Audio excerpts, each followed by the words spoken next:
वो पैदा करेगा।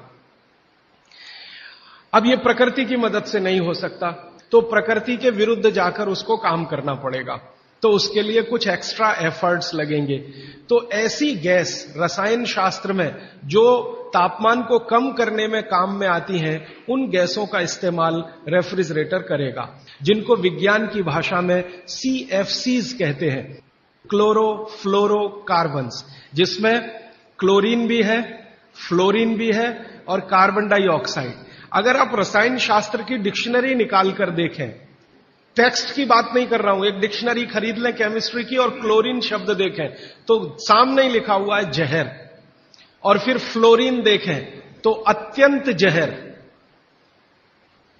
और कार्बन डाइऑक्साइड तो जहर का बाप। आप जानते हैं कि शरीर का ये जो श्वासोश्वास की क्रिया है, प्राणायाम जिसको आप कहते हैं, इसमें आप हमेशा कार्बन डाइऑक्साइड छोड़ते हैं। तो आप अंदर की कार्बन अंदर ही रख लीजिए, बाहर मत छोड़िए, बहुत प्रेम है आपको इससे, तो आप मर जाएंगे। शाम नहीं लगेगी, रात नहीं लगेगी, मिनट में मर जाएंगे। कार्बन डाइऑक्साइड जैसी ही खराब गैसों में क्लोरीन और फ्लोरीन की गिनती होती है। अब ये तीनों, कार्बन से मिला हुआ, क्लोरीन से मिला हुआ, फ्लोरीन से मिला हुआ 12 गैस एक साथ रेफ्रिजरेटर छोड़ता है।